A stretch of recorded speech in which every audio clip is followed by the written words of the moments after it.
রাধে রাধে বন্ধুরা, welcome back to my channel. তো তোমরা সকলে কেমন আছো? আশা করি খুব ভালো আছো, আর আমিও খুব ভালো আছি। তো আজকে আমার গোপাল সোনাকে দেখো, সকাল সকাল খুব দর্শন করানো, খুব ঠান্ডা। তো এই যে গোপাল সোনাকে বাল্যভোগ দিয়ে দিয়েছি, দিয়ে আমি কিন্তু পড়াতে চলে যাবো। তো এখন অনেক সকাল, কিন্তু এখন দেখো আমি দেখাবো কিছু দোকানপাট খুলেও নি, এরকম অবস্থা। এখন 6:30টার দিকে, 7:30 বাজে, 7:10-15 হবে। তো গোপাল সোনা সেবা দিয়ে আমি কিন্তু চলে এসেছি। তো পরেই যাবো, বাড়ি চলে যাবো তাড়াতাড়ি। পড়িয়ে আবার আজকে আমার বান্ধবীর মেহেন্দি আছে। তো সকাল সকাল রান্না বান্না সেরে, তো রান্না বান্না আজকে কিছুই রাখছি না, এক তরকারি ভাতই করবো। তো তাড়াতাড়ি তাড়াতাড়ি করে আমি আবার চলে যাবো। তো এই যে দেখো আমাদের এটা গ্রামের দৃশ্যটা দেখো, সকালবেলা কত সুন্দর। তো আমাদের এখানে মাঠঘাট নেই যদিও, কারণ এখন যাবো তো সব জায়গায় উন্নত হয়ে যাচ্ছে। তো উন্নত হয়ে যাওয়ার জন্য সবাই কিন্তু গাছপালা কেটে দিচ্ছে, সবাই বিল্ডিং করে দিচ্ছে। সবাই চায় উন্নত হতে, কেউ চায় না গ্রাম্য পরিবেশে থাকতে। কি পরিবেশ হয়ে যাচ্ছে আস্তে আস্তে। তো যাই হোক, আমার শরীরটা আগের থেকে অনেক ভালো আছে। তো কালকে তোমাদের সাথে যেগুলো শেয়ার করছিলাম, যে 6 মেঘ, 6 দোষ, 6 গুণ ও 6 সৎসঙ্গগুলো কী কী। তো সৎসঙ্গগুলো আমি বলছিলাম তোমাদেরকে, আর কিছুটা বাকি ছিল। যেমন বলছিলাম যে কী কী 6টা ভাগ ছিল তার মধ্যে সৎসঙ্গে।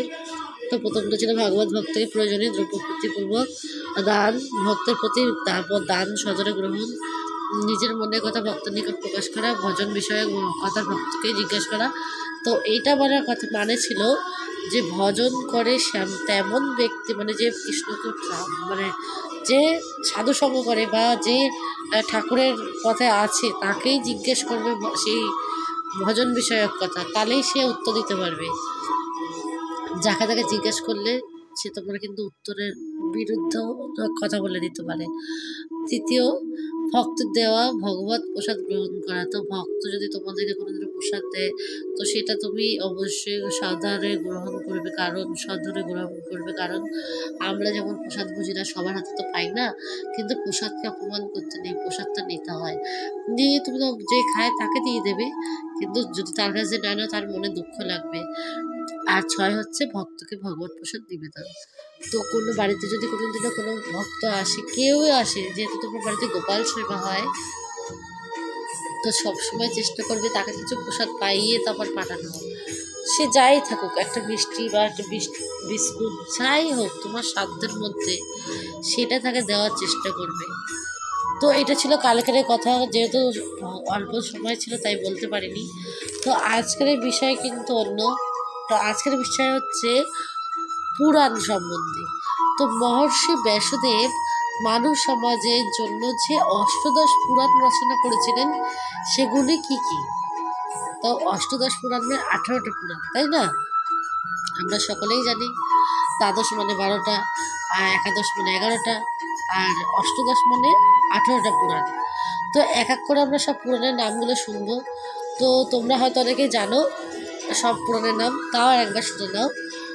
1 ব্রহ্মপুরাণ, 2 পদ্মপুরাণ, 3 বিষ্ণু পুরাণ, 4 শিব পুরাণ, 5 লিঙ্গ পুরাণ, 6 গরুড় পুরাণ, 7 নারদীয় পুরাণ, 8 ভাগবত পুরাণ, 9 অগ্নি পুরাণ, 10 স্কন্দ পুরাণ, 11 ভবিষ্য পুরাণ, 12 ব্রহ্মবৈবর্ত পুরাণ, 13 মার্কণ্ডেয় পুরাণ, 14 বামন পুরাণ, 15 বরাহ পুরাণ, 16 মৎস্য পুরাণ, 17 কুর্ম পুরাণ, 18 ব্রহ্মাণ্ড পুরাণ। তো আমরা কিন্তু একাকে 18টা পুরাণের নাম শ্রবণ করলাম। তো এর সম্বন্ধে বিস্তারিত আমরা, এর আলাদা একটা বই আছে অষ্টদশ পুরাণ বলে। তো সেই বইটা তোমরা সবাই পড়তে পারো, যেটার মধ্যে সকল পুরাণের বর্ণনা ভালোভাবে দেওয়া আছে। তো এইটা খুবই ভালো একটা বিষয়, আমাদের জানা দরকার। আমরা কতগুলো পুরাণ আছে আমরা কিন্তু বলতে পারি না, তাই না? আমরা যদি জিজ্ঞেস করে যে কতগুলো পুরাণ, আমি তো একটা সময় এরকম হয় যে জানা প্রশ্নও বলতে পারি না, মানে গুলিয়ে ফেলি যে কি হয়ে গেল। কিন্তু আমাদের এগুলো মনে রাখতে হবে, বারবার যদি আমরা পড়ি তাহলে অবশ্যই আমাদের মনে থাকবে। তো আজকের এই ভগবানের নামের কথা কিন্তু তোমাদেরকে কিছুটা শ্রবণ করাতে পারলাম। আর এখানে একটু বলে নিই, তো আজকে আমরা সেই বান্ধবীর আজের আইবুড়ো ভাত ছিল লাস্ট, কালকে ওর বিয়ে। তো তো আজকে ওর মা ওকে খাওয়াচ্ছিল। তো ওরা জানে যে এখন ওরা সব কিছুই খায়। তো যেহেতু আমার বান্ধবী, তো ভিডিও করাটা আমার কর্তব্য। আর এতে কেউ কিছু খারাপ কমেন্ট করবে না, কারণ ও আমিষ বুঝে, তাই ও যেটা খাওয়ার সেটাই খায়, তাই না? তো আমার খুব কাশি হয়েছে, বুঝলে? তো তোমরা দেখো সবাই, ওকে খুব আশীর্বাদ করো যেন খুব সুখী হয়। হ্যাঁ, তো ওর বিয়ে কালকে, তো সবাই কামনা করে খুব ভালো জন্য থাকে। তো এরপরে কিন্তু আমি বাড়ি চলে এসেছিলাম। এসে কিন্তু দেখো এই যে লুচি করেছি, আলুর তরকারি করেছি। তো এদিকে তোমরা দেখতে থাকো। তো আমি তোমাদের সাথে একটু ঠাকুরের কোনো কথা বলতে থাকি, ঠিক আছে? যেহেতু ওই বিয়ের জিনিস দেখালাম, তাই তোমাদেরকে একটু বলে দিলাম। তো যাই হোক, এরপরে কিন্তু আমরা অনেক কিছু জানি, আবার অনেক কিছু জানি না।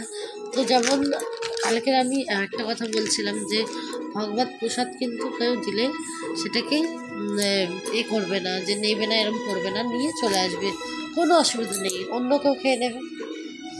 তো যাই হোক, তো কলির বাবা ও মায়ের নাম আগের দিন আমরা তোমাকে বলেছিলাম। তো কলির বাবা মা হচ্ছেন ক্রোধ ও মাতা হচ্ছেন হিংসা। তো বাবা ক্রোধ আর মাতা হিংসা, তাহলে বুঝতে পারছো তো কলিতে এই দুটোতে আমাদেরকে জড়িয়ে রয়েছে সবসময়। তো আমরা সর্বদাই চেষ্টা করবো এই দুটোকে ত্যাগ করার। চেষ্টা তো করতে কোনো নেই, যতই আমরা ভাবি যে আমাদের হবে না, কিন্তু তবু চেষ্টাটা অবশ্যই করা উচিত। তো ক্রোধ আর হিংসা কিন্তু কলির বাবা মা। তো আমাদের বাবা মা যদি ক্রোধ আর হিংসা হয়, তাহলে আমাদের কী করে না থাকবে বলো? কিন্তু তবুও কিন্তু আমাদের চেষ্টা করতে হবে। আর জীবের প্রকৃত সমস্যাই হচ্ছে দুঃখ, তাই না? তো সমস্যাই হচ্ছে দুঃখ। দুঃখ আর সমস্যা পৃথিবীতে কখনোই কমবে না। তো আমাদের সবসময় সব কিছু বুঝে শুনে চলা দরকার। জীব যেহেতু, আমরা তো জরা, মৃত্যু, ব্যাধি, দুঃখ এইসব তো আমাদের জীবনে আসবেই। তবুও এগুলোকে এড়িয়ে যাওয়াটাই হচ্ছে আমাদের পরম গতি। আর আমরা চাইবো যেন ভগবানের চরণে মতি রাখতে, যাতে আমাদের এইসব দুঃখ থেকে আমরা অনেকটাই ভালো থাকতে পারি। আর আমাদের দেহের 6টি পরিবর্তন হয়, সেটা নিশ্চয়ই তোমরা জানো। দেখো, জন্ম হয়, বুদ্ধি হয়, সন্তান হয়, সন্ততি হয়, সৃষ্টি হয়, ক্ষয় হয়, মৃত্যু হয়, স্থিতি হয়। তো এইগুলো কিন্তু নিত্য নয়, সবই অনিত্য, কিন্তু এগুলো হবেই। কোনোটাই কিন্তু স্থায়ী নয়, সবই কিন্তু অস্থায়ী। এটা জানা সত্ত্বেও কিন্তু আমরা এগুলোকে এগুলোকে কিছু হলে, যদি কারো জন্ম হয় খুব আনন্দ পাই, কারোর মৃত্যু হলে ভেঙে পড়ছি, তো এগুলো ভেঙে পড়তে উচিত না। তো আমরা কিন্তু ভেঙেই পড়ি, তাই না? তো এইটা ছিল আজকের কথা। তো আজকের বেশি কথা বাড়ালাম না, খুব ক্লান্ত, তাড়াতাড়ি শুয়ে পড়বো আজকে। আবার কালকে আবার ওর বিয়ে আছে, সকাল সকাল যেতে হবে। তা গোপালের সেবা সকাল সকাল দিয়ে তারপরে আমি চলে যাবো। তো আজকের এই ভিডিওটা কিন্তু এই অবধি। তা তোমাদের যদি আমার ভিডিওটা একটু ভালো লেগে থাকে, তাহলে অবশ্যই লাইক আর কমেন্ট আর সাবস্ক্রাইব করতে ভুলো না। আর তোমাদের সাপোর্ট আমার খুবই দরকার। তো তোমরা সকলেই খুব ভালো থেকো। রাধে রাধে, শুভরাত্রি, জয় শ্রীরাম।